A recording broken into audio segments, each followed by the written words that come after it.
പ്രിയ കൂട്ടുകാരെ, ഞാനിപ്പോൾ നിൽക്കുന്നത് മണർകാട് കാവലിലാണ്. ഇവിടെ ഒരു അതിദാരുണമായ സംഭവം നടന്ന് ഇന്നലെ രാത്രി 1 മണിയായപ്പോഴത്തേന് എറണാകുളത്തേക്ക് ഗ്യാസ് സിലിണ്ടറുമായിട്ട് പോയ ലോറിയുടെ ഡ്രൈവർ തമിഴ്നാട് സ്വദേശി ചന്ദ്രദാസാണ്. അദ്ദേഹം 68 വയസ്സേ ഉള്ളൂ. അദ്ദേഹം ഇവിടെ ചായ കുടിക്കാൻ നിർത്തിയതാണ്. അപ്പം ലോറി ഹാൻഡ് ബ്രേക്ക് ഇടാൻ മറന്നുപോയെന്ന് തോന്നുന്നു. അപ്പം ലോറി മുന്നോട്ട് വരണ്ടപ്പോൾ അദ്ദേഹം ഓടിപ്പോയി ചാടി കയറിയതാണ്. അപ്പം മതിലിനും ലോറിക്കും ഇടയിൽപ്പെട്ട് അദ്ദേഹം മരണപ്പെട്ടു. അപ്പോൾ ആ ദൃശ്യങ്ങളൊന്നും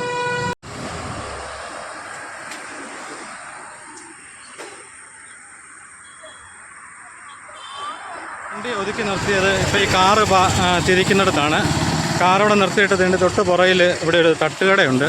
അപ്പം ആ തട്ടുകടയിലോട്ട് ഇതുകൊണ്ട് ഈ കാണുന്ന തട്ടുകടയാണ്.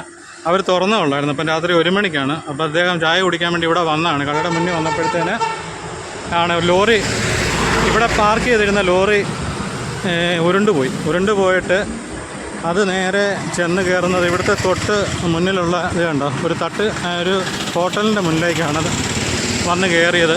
അപ്പോൾ അദ്ദേഹം ഓടിച്ചെന്ന് വണ്ടി നിർത്താൻ ശ്രമിച്ചാണ്. അപ്പോൾ അതിൻ്റെ ലോറിയുടെ മതിലിൻ്റെ ഇടയിൽപ്പെട്ട് അദ്ദേഹം മരണപ്പെടുകയായിരുന്നു. അപ്പം ഇവിടെ വെച്ചാണ് സംഭവം നടന്നത്.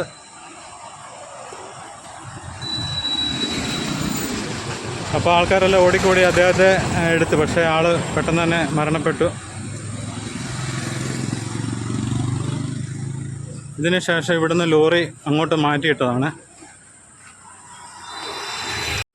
അപ്പോൾ ഇതാണ് ലോറി. അപ്പം അദ്ദേഹം ഈ സൈഡിൽ ഒതുക്കിയിട്ടിരുന്ന വണ്ടിയല്ലേ, അത് ഉരുണ്ട് പോയപ്പോഴത്തേന് അദ്ദേഹം ചാടി ഇറങ്ങിയതാണ്. അപ്പോഴത്തേന് ഇതാണ് കടക്കെട്ട് പോയി ഇടിച്ചതിൻ്റെ ഇതാണ്. ഈ സൈഡ് കൊണ്ടാണ് കടക്കെട്ട് പോയി ഇടിച്ചത്. ഈ സൈഡിൽ ചെറിയ പരിക്കൊക്കെ ഉണ്ട്.